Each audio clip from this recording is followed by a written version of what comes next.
This is a review of a terrific show from last night, which was MNBRT Radio. Probably the best show MNBRT Radio has ever done. I was fortunate enough to be able to co-host it. The guest was Dr. John Bindernagel. This was his second appearance on MNBRT Radio, and what an appearance it was. It was a great one. He talked about things such as Sasquatch and its ecology. He talked mainly about the sightings and the reports on Vancouver Island, which is where he lives, and how there are that island in certain spots is just ideal for Sasquatch. Just absolutely ideal for, well, not just Sasquatch, but for basically any kind of large animal. Bears, of course, live on Vancouver Island.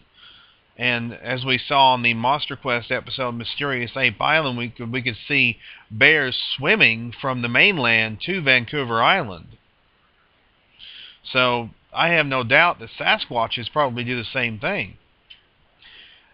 He talks quite a bit about the food sources, as far as that. Oh, there is ample food sources for the Sasquatch on Vancouver Island. That is his main area of expertise, referring to Dr. Bindernagel. And he also talked about. I had asked him what he thought about the evolutionary parallels with Sasquatch and hominids such as Paranthropus or Australopithecus or Neanderthal. And he said he tends to stay away from that. He tends to stay away from subjects like that because he's a wildlife biologist. He's not an anthropologist. So I think he leaves that kind of scientific inquiry to Dr. Meldrum, to Jeff Meldrum. But he talked about that he's hoping to get back out in the field soon. He's hoping to get back out there and do some research. He hasn't been able to do much research recently out in the field, and it would be great to see him do some research out in the field again, especially on Vancouver Island, which is his home base. There were a couple of callers. One of them was Tom Yamarone, the Yammer, and he asked John some good questions. And he also played a little happy birthday song for John, whose birthday was last month. He just turned 70. Also, Scott McLean called in and mentioned that he was sending some archival articles to John.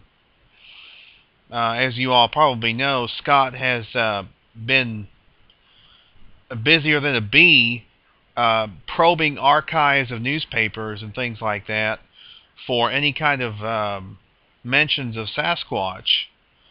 Of course, they would be called, especially pre-1958, they would be called gorillas or wild men, or in Canada, they'd be called Sasquatch on occasion. But Scott mentioned he's actually working on 3 books. He's working on not 1, not 2, but 3 books. I mean, he's found so much material. He has found so much material referring to archival news articles. It's amazing the work he's done on all that.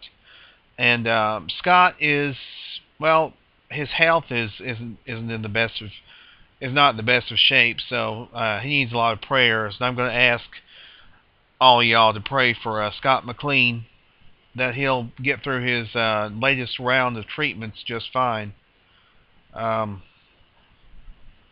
Scott's one of the good guys in the field of Sasquatch. I was fortunate enough to be able to see him again at the Sasquatch Summit last year. And yeah, he's one of the good guys. And I know that cancer can be a daunting thing, and I hope that he will be able to beat it. I really do. Because the work he has done, the tremendous work he has done with the archival material is just incredible. As as um, as apparent as in his first effort, Big Newsprints. But anyway, he talked to John Bindernagel a little bit and told him he was sending him some materials, some articles. And I mean, it was a tremendous show. We really had a lot of fun. We shared a lot of laughs.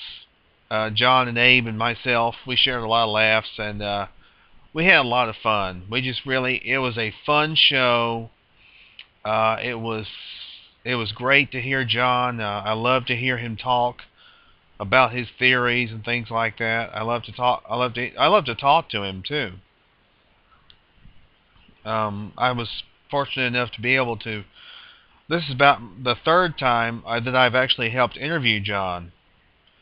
So, and I was considered it a tremendous honor to be able to do that, because he's such a great common sense researcher when it comes to the Sasquatch. He's really got a lot going upstairs, and that's a good thing. I always enjoy hearing him. I always enjoy reading his books, especially The Discovery of the Sasquatch, which is probably one of the best scientific books of ever written on the Sasquatch. It was the book of the year for 2010, in my opinion, the Sasquatch book of the year. Anyway, I don't know what Abe has planned for next week, but it'll begin at 9 Eastern, 8 Central, www.blogtalkradio.com/MNBRT. And John's website, for those who are interested, is www.bigfootbiologist.org. And you can order his books from there, but you can also order his books from www.beachcomberbooks.com. Or you can go on Amazon. Both of his books are available on Amazon. So for those who are interested, you can go to Amazon, or you can go to beachcomberbooks.com and order John's 2 books. Now, I warn you, Discovery of the Sasquatch is not cheap. It's $55, but it's well worth it. I can tell you that. It's well worth it. It's a great book, and it's really tremendous. Anyway, as always, with all the shows that we try and promote, we do encourage you to please tune in and support great research.